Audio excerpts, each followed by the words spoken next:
시간이 상대적이죠. 조마조마하거나 뭔가 간절하거나 그러면 되게 길게 느껴지죠.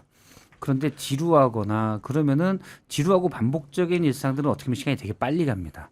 지금 지루하고 반복적인 일상들이다라고 보면 됩니다. 대선이 아니, 사흘 남았지만 긴장감이 없어요. 아니 그러니까요. 그리고 뭔가 저도 데일리하게 진행을 하니까 새로운 뭔가 돌출된 얘기들이 좀 있었으면 좋겠는데, 그러니까 물론 이제 일부 이준석의 혐오 발언이라든가 이런 큰 이슈들이 있었지만 또 하나하나 하루하루 지나면서 또 뭔가 좀 없는 밋밋한 이런 느낌 없지 않습니다. 아, 저는 근데 의외로 그 밋밋함이 좀 기회가 될 수 있겠다 싶은 게요. 우리가 좀 쫀득쫀득한 맛이 없다. 그래서 언론에서는 되게 재미없는 대선이라는 식으로 기사를 쓰는 것도 많이 봤는데 차라리 이 시간에 우리가 좀 귀하게 썼으면 좋겠습니다. 무슨 말씀이냐면 대선 기간이라는 게 이 대통령 선거라는 게 선거 중에 가장 중요하고 큰 선거잖아요. 그렇죠. 그러면 우리가 대통령을 뽑음으로써 뭐 세상이 갑자기 막 천지개박하지는 않겠지만 앞으로 우리가 어떤 세상에 살고 싶다, 어떤 사회를 우리가 만들고 싶어라는 그런 거 있잖아요. 좀 뜬구름 잡는 얘기도 상관없습니다.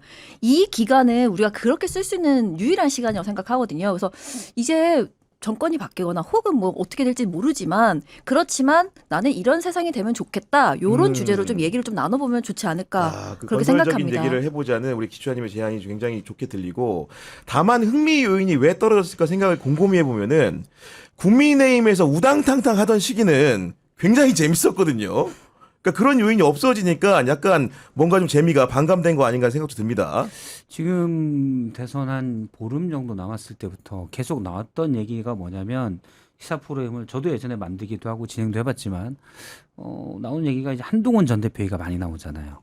그리고 뭐 이준석 단일화, 물론 단일화는 구도상은 의미가 있는 쟁점이긴 했지만 거의 가능성 없지만 반복적으로 나왔다. 이건 뭐냐면 대선이라는 건 사실은 뭐 누가 대통령이 되느냐, 특히 양당의 대결 구도에서는 많이 바뀔 수도 있기 때문에 이 팽팽한 긴장감 있잖아요. 지금의 팽팽함이 어디 있냐? 자, 국민 대선 끝난 뒤에 국민의힘의 리더십 주도권을 누가 가져갈 거냐? 여기에 이제 팽팽함이 있어요.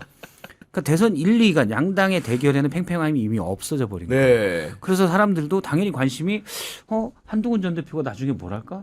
무슨 한동훈 전 대표가 뭐가 좋고 그래서가 아니라 그쪽에 사람들이 더 긴장을 하고 있다. 그러니까요. 그러니까 그 얘기들이 많이 나오는 것 같아요. 그런데 이제 지금 기추자님께서 말씀하셨지만 사실 그런 게 안타까운 것들은 팽팽할 때는 정책이나 공약 이런 것들도 좀 내서 서로 대결을 해야 되거든요. 왜냐하면 양당이 팽팽하면 더 내보내고 우린 이런 걸로 세상을 좋게 하겠습니다.